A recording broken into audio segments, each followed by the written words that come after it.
The first principle is the base of a flap should be wider than the apex.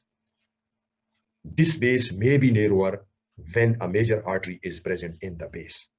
Second thing is that the flap should have sides that converge moving from the base to the apex of the flap. अब इस diagram को दोबारा देखें। ये देखें, ये कहता है कि बेस जो है, this base x, this should be wider than this apex Artem.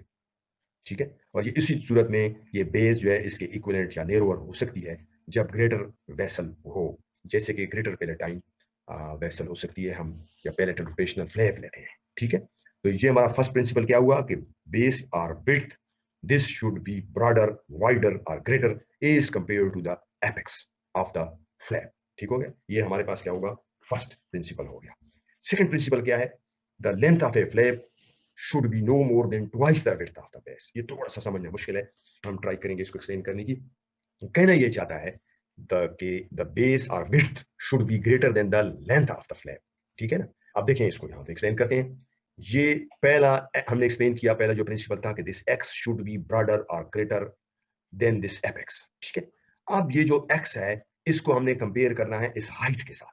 ठीक है, तो प्रिंसिपल 2 क्या कहता है, प्रिंसिपल 2 ये कहता है कि this x should be greater, broader, जो भी आप कहें, wider as compare to this जो है ना लेंथ, यानी जितनी लेंथ होगी उससे ये बड़ा होना चाहिए। अच्छा, फिर इसके लिए भी इसने क्या किया हुआ है, एक प्रिंसिपल बनाया हुआ है कि इसने कहा कि x is equal to 2x। ठीक है ना, द x जो विड्थ है ये वाली जो है, ठीक है, must not be less than the length और height and preferably x is equal to 2x, यानी ये ट्वाइस हो इसके y के। x क्या हो, x should be twice as compare to y।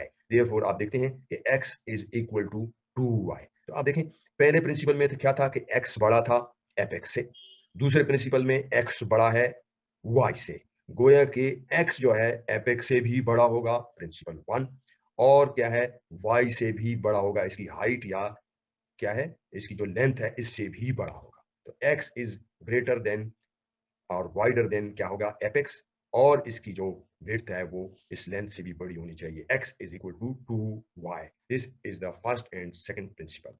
अब आ जाते हैं हम इसको टिपिकली देखते हैं, इसमें जो हम अपना फ्लैप पहले भी डिस्कस कर चुके हैं। ठीक है, यहाँ हमारे पास जो है 4 कॉर्नर फ्लैप आ रहा है ए में, तो flap must have base that is broader then the free gingival margin. आप देखें ये जो है ना, ये इसका जिंजाइवल मार्जिन वाला ये एपेक्स है और ये इसकी बेस है। हमने ऐसे इसको डिजाइन किया है कि बेस जो है that should be broader then the apex. ठीक हो गया, आप देखें दूसरी डायग्राम बी में देखें, if the flap is too narrow at its base, या देखें too narrow at its base the blood supply may be inadequate which can lead to flap necrosis. ये कहता है कि अगर ये जो है क्या होगा, छोटा होगा, यानी बेस इसकी छोटी होगी as compare to the apex, जो जिंजाइवल मार्जिन से हमने यहाँ से लिया हुआ है। ठीक है, ये इसका एपेक्स है, तो ये जो इंसिजन होगा इसमें जो है वो ब्लड सप्लाई क्या हो सकती है, कॉम्प्रोमाइज हो सकती है। और जो हम पहला जो प्रिवेंशन हम डिस्कस कर रहे हैं कि how to prevent the flap necrosis, ठीक है, वो क्या होगा कि इस इनएडिक्वेट ब्लड सप्लाई जो है it can lead to the flap necrosis.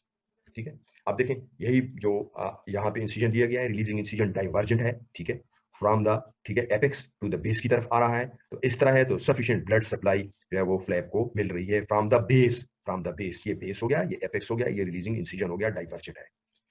अच्छा, यहाँ देखें इसने फ्लैप जो है वो जो इंसिजन है, रिलीजिंग इंसिजन जो है, वर्टिकल रिलीजिंग इंसिजन, इसका क्या है, अपोज रॉन्ग डायरेक्शन में है। ठीक है, तो यहाँ पे बेस को नेरो कर रहा है, this base is become narrower as compare to the apex. इसको अगर डाइवर्जेंट देता है तो बेस विल ब्रॉडर, और अगर इसको इस तरीके से देता है तो ठीक है, तो ये क्या होगा, इसकी ब्लड सप्लाई कंप्रोमाइज हो सकती है, because through this vertical releasing incision the base will become narrower and blood supply will be inadequate or compromised, which can lead to flap necrosis।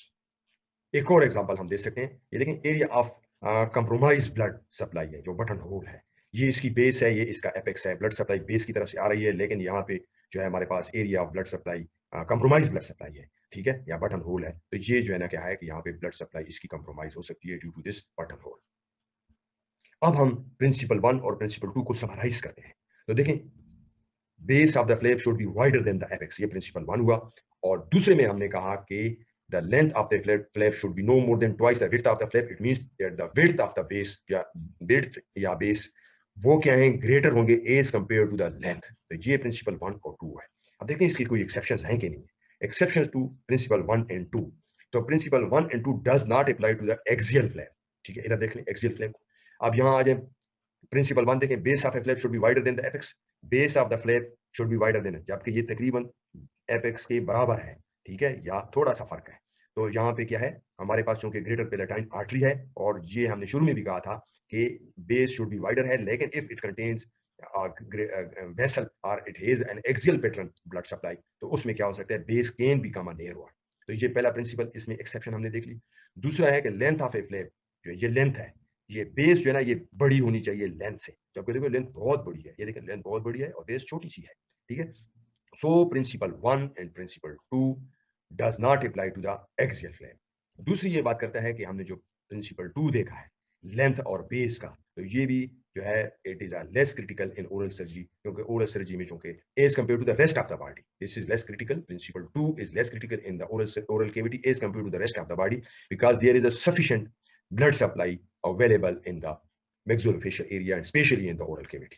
ठीक है। अच्छा, थर्ड प्रिंसिपल क्या है कि an axial blood supply should be included in the base of a flap।